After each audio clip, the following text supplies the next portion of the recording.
Today we're making a baby mobile. It's time to meet the Muppets on the Muppet Show tonight. And I have a real love-hate relationship with baby mobiles. They are simultaneously can be a very easy craft and also can be incredibly complicated and annoying depending on who you are as a person and what needs this baby mobile has. They're a great beginner craft because you can do a lot of hot gluing. Like hot glue can do some heavy lifting on this. And this is one where I've done that. Yeah, this is my fourth baby mobile that I've made. If I have pictures of the other ones, I'll show you. My wife is pregnant. We have a Toy Story themed nursery, and this is a baby mobile that I made. I started by taking stills of the characters and printing them out and then cutting out the shapes of them. And then just kind of, I don't know, I was trying to make them sort of like two-dimensionally three-dimensional. Like I wanted them to be like puffy, but I wasn't gonna like make the butt of the penguin, you know what I mean? I had big plans to do Zurg and Bullseye, and they were too complicated. So these are the guys we ended up with. Here is me taking a floral wreath thing and then covering it with felt that I thought was gonna look cute. And this is how I decided to hang them. I wanted it to be so that the baby could see the fun characters, and so it's gonna be cute from the side also, but I wanted most of like the contrasting colors and silliness to be the baby's view. I also made some little clouds and put them around the edges. I wasn't worried about making those ones puffy, but yeah, this is what it looks like so far. I might add more clouds, I'm not sure.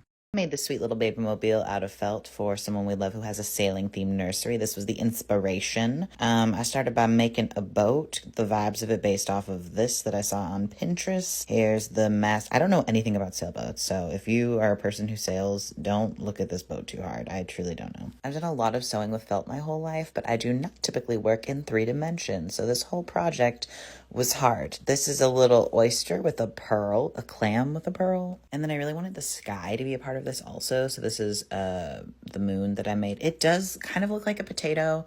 I feel like it reads better up close, but it does look a little like a potato. I made some clouds, and now we've got all these silly little sea creatures. There's a manta ray in the sky again, and then a crab. And I also did a seahorse that I didn't film, and then this little fish with sequins. Here's the boat looking cutesy. And it was so precious, but it wasn't quite finished. It was missing something, so I put these little tiny star sequins on, and there you have it. That's the baby mobile. But yeah, let's get into it.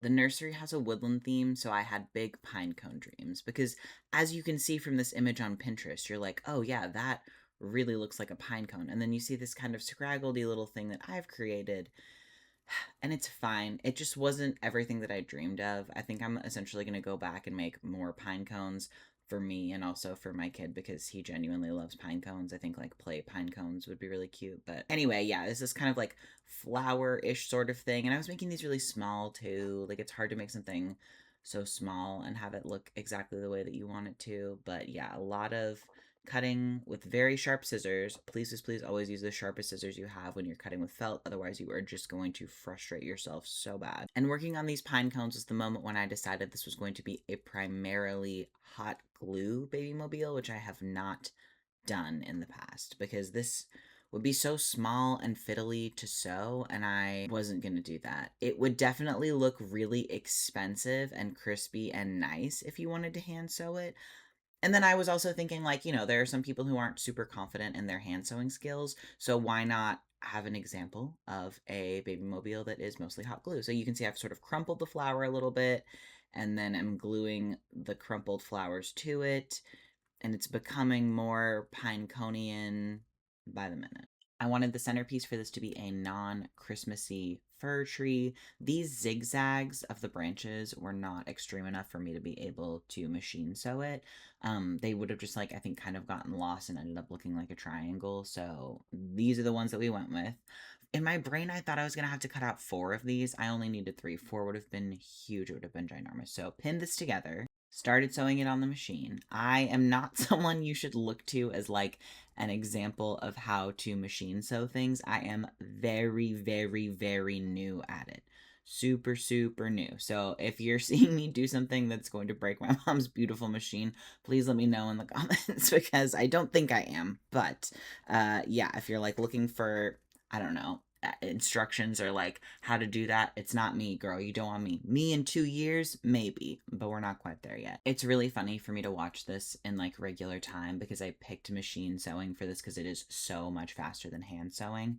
And I only ever time lapse myself hand sewing. I don't think I've ever like filmed a clip for a long form video where it's just like me hand sewing. So anyway, I feel like this looks like it's taking forever. You can't imagine how much faster it is than hand sewing. And hand sewing is worth it. It is beautiful and it's really cute. And yeah, it does have a different style, I think, than this. So anyway, did the corners together, decided I wanted to do a little like fold in the middle of these to make it, I don't know, smaller slash kind of have some texture. I don't know, but this is what it looked like. Also, this thread was already in the machine. This is what Morgan had been using, and I could not have more perfectly color matched that. I would have just used white because like I am lazy and a menace. Yeah, I decided I was going to fold this so that it would be kind of like there'd be like a little bend in it. I think it looks fine. I don't know. Anyway, yeah, this is it. This is like sort of this tiny little fake seam that I did, and then you'll see when I pull it flat. It's like that. If I had stuffed it less, you probably would have seen it even more. I don't know. It's cute. I think it looks okay. I guess I think it looks more stylized with the sort of like center fold fake seam thing in it. I don't know. I felt it made it look less Christmassy at the time. Here it is, almost all the way sewn. I just had to do like that one last side. For the trunk, I did a tube. I sewed this tube on the sewing machine and I was like, I can turn that inside out pretty easily. No, wrong. Wrong. It takes a long time. It's difficult to do and it's hard and it's bad. If it had been a wider trunk, then it would have been much easier. This was super annoying. I would say worth it for it to be turned inside out. Also, always remember when you are going to turn something inside out, it's going to like get smaller. If that's not something that you've thought of before. This was bad. This was, there we go. And we got it. But it was really super annoying to do. And then for the bottom and top of it where I knew I was going to hot glue it to the like inside of the tree, I just kind of like folded it in on itself and it ended up fine. I didn't like close it off or anything.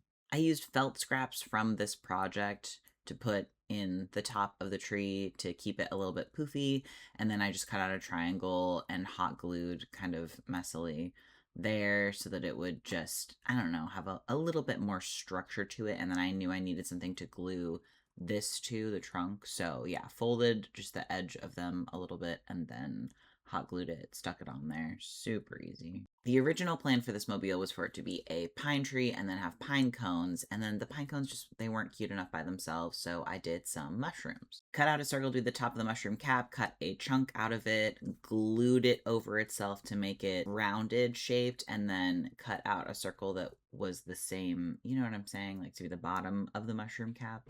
Again, all hot glue, made a little stem for the mushroom, glued it.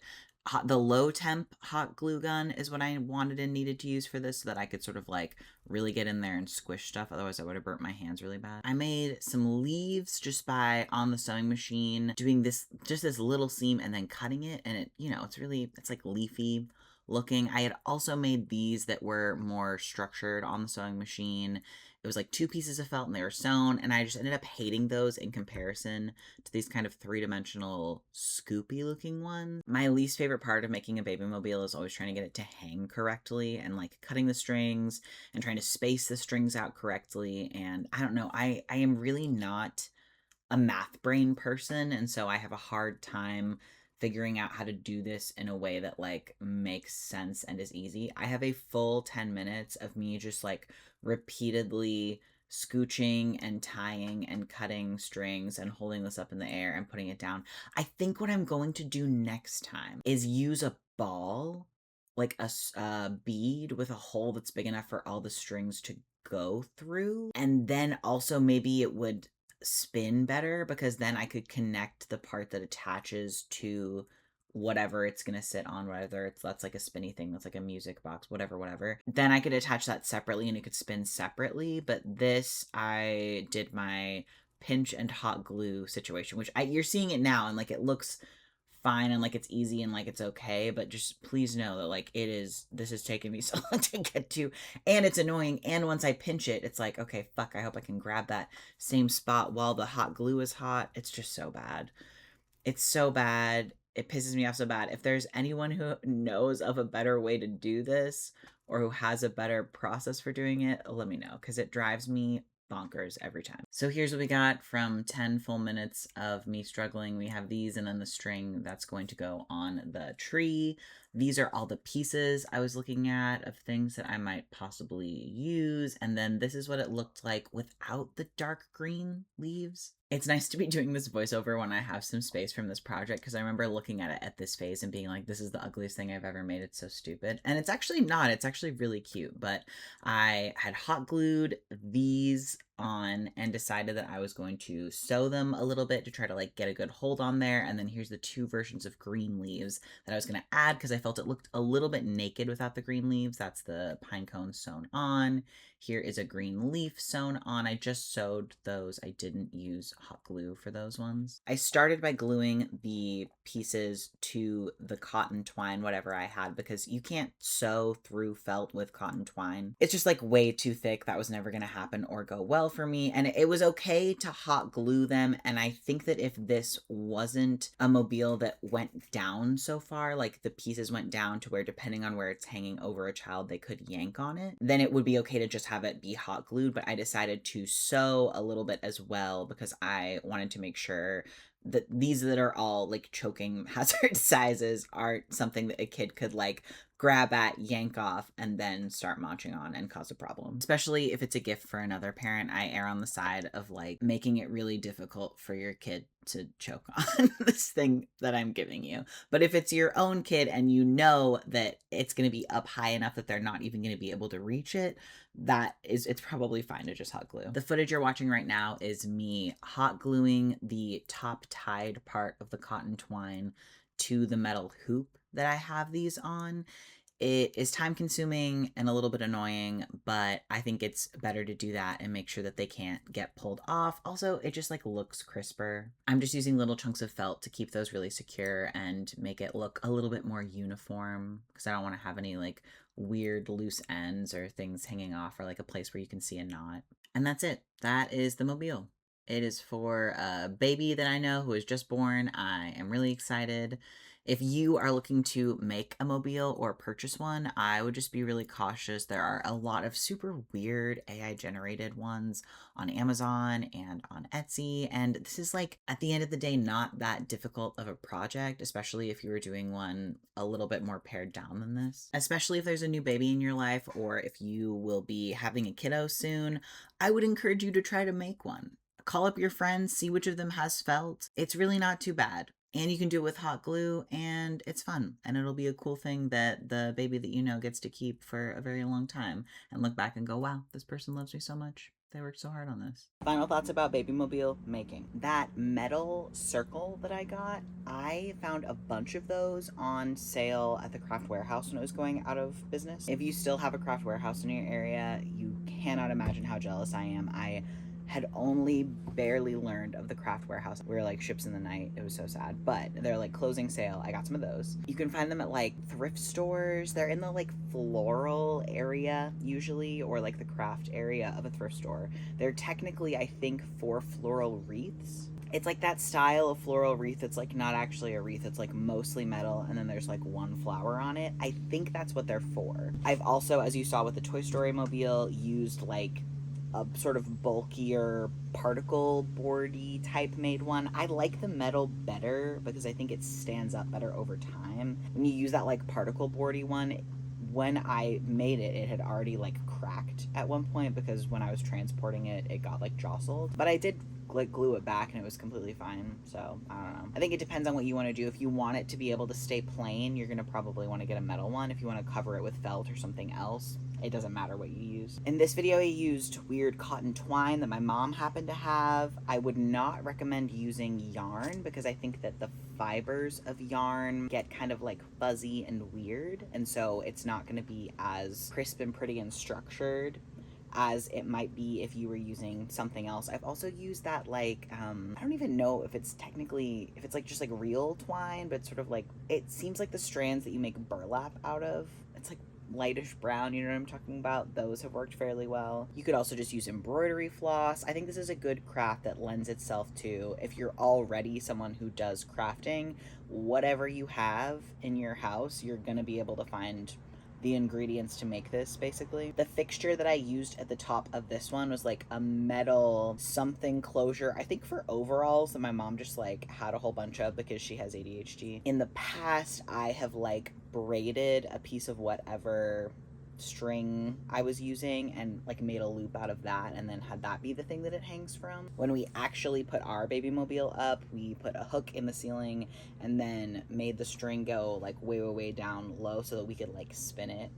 Ours was over the changing table, which I also highly recommend if you have a baby mobile and you have a baby, putting it over the changing table instead of putting it over the crib. I don't know, people warn about like mobiles being over cribs and then there being like strangulation hazards. I've never actually heard of that happening. I can see why they would be worried about it. Obviously nobody wants that to happen, so like just like be cautious of like the height that you're putting stuff at and how much your kid can reach. But when it's over the changing table, it is great because like, you know, kids don't love being changed, and so I think we got a lot more use out of ours for like a longer period of time than most people are able to use a mobile, because we were using it until he was like, I don't know, almost 2 basically. And then with the Jeep bed rearrange, that's when we took it down because I was going to have to move the hook. I just didn't want to do that. If you are planning to make a baby mobile that is based on some kind of property, like intellectual property, like Disney or Mickey Mouse or cartoons or something, I'm a huge believer in just like print out a bunch of images of that. If you don't have a printer, you can go to your library. It doesn't need to be in color. You can look at the color version on your phone and then cut out the pieces and trace them on the felt, because if you're doing something that is supposed to have specific proportions and it's going to piss you off for those proportions to be incorrect, you may as well just like have the actual printed thing that you're going to be using. If you were, for instance, going to do a Studio Ghibli baby mobile, I would suggest picking simpler images of things that you can use, that you can like blow up a little bit so that they won't be too fiddly when you are sewing or hot gluing. The little Totoros as opposed to the big one, right? Like soot sprites are really great because they're kind of just like a fluff with like eyeballs. You want to pick things that are already kind of like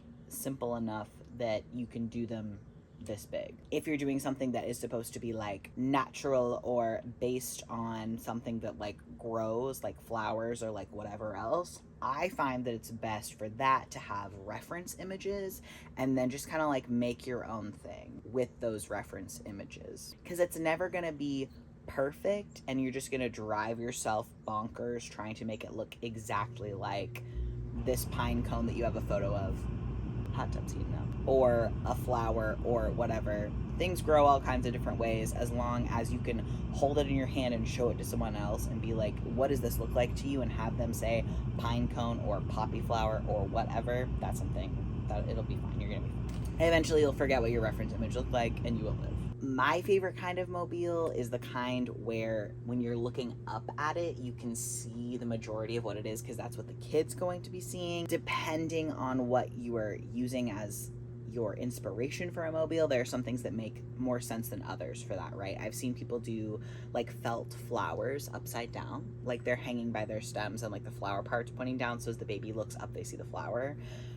We have a friend who's pregnant right now who I'm going to make a mobile for, and her older kid has been into bugs, was really into bugs. I think is maybe a little less into bugs now, but I think of them as like a bug family, and so I'm going to make bugs, and I think part of that will be like butterflies or dragonflies, which also look cool from below as well as from above, right? So if you do something that has a shape that's like an interesting shape to like hang down as opposed to being kind of like a flat thing, you know, it doesn't, I don't think there's anything wrong with making a mobile that's really more for the parents to look at and be like, wow, this makes such a cute picture, this is so Instagrammable.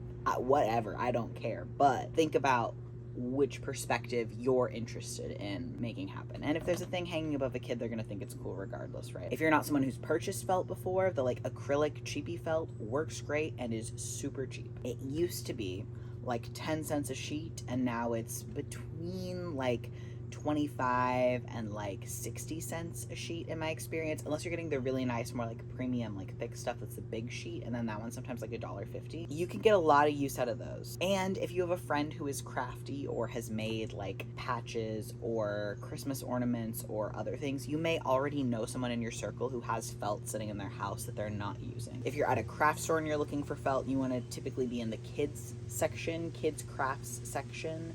Sometimes it'll be next to like foam flat sheets, like sticker sheets, and like beads and like that kind of stuff, like melty beads sometimes. I cannot say this enough. The sharpest scissors that you have. And if you don't have sharp scissors right now, if you've used all of your scissors for cardboard or for paper or like whatever else, just buy a new pair of scissors and make those your sharp scissors. Some other things that can add fun interest on a mobile can be like little sequins or like sparkly funky things or like fun buttons. When you're doing that, just make sure you are attaching them super securely in such a way that like if it gets bumped by a baby hand, it's not gonna like fly off and then become something that they swallow. I think baby mobiles are a really great present for new parents, if you've asked them and they think that that's cool, and if you know what their theme is for their nursery. I feel like they're neat because if you are making it, then it is something that like you spent a lot of like time and effort and energy thinking about and making for them. And if they were going to buy something like specific or custom, it could be between like $70 to like $250. Like people are selling baby mobiles for a lot of money if they're making them by hand, especially if you already have craft supplies and you're a little bit crafty and you know somebody who's having a baby and maybe you don't have like a ton of money to spend on like diapers for them or like something else that's like on their registry. Don't just like make somebody something instead of getting them something off of their registry. I would definitely ask them first to make sure that's something that they're cool with. It's something that like that parents don't even think of because they're like, oh yeah, well that's just an extravagant extra silly decoration. But if you offer, they might be really excited. If you've ever made a baby mobile, I would love to see it, or if you have one that somebody else has made for you. Also, I keep saying baby mobile. I love the concept of like unhinged weird grown-up chandelier that doesn't have lights on it. You know what I mean? Like I think that you can make these and have them be like really cool, fun, hangs from the sky in whatever area of your house and not necessarily be something that's like for a child to look at while their diaper's changing or as they're trying to go to sleep or whatever. So if you've made something that is like cool, fun, hanging decor, I also would love to see that. Anytime I post a short form video of a baby mobile that I've made, I get a bunch of comments of people being like, oh my god, I want one of these for me. Make one for you, girl. They're cool. They're fun. They're spinny and silly. It's like a wind chime. It's like a silent wind chime inside your house. That's what I have for you. That's all I've got. If you have any questions about this project or sewing with felt or other things, feel free to leave them in the comments. I'm just like self-taught, but I've been doing this for a really long time, so sometimes I have helpful information and other times I don't have any idea what you're talking about or how to help, but I will try. I promise I will try. If you like this style of craft content video, let me know. This is a lot more polished, I feel, than the kind of stuff that I've been doing recently. And because of that, it's much shorter because you're seeing less of like me being pissed off. Also, I knew that this was a project that I knew how to do going into it because I've made a couple of these. So yeah, and then if you want to see the bug one that I'm making for my friend, also let me know if that's a process video that you would be interested in. Okay, thanks for being here. Mwah.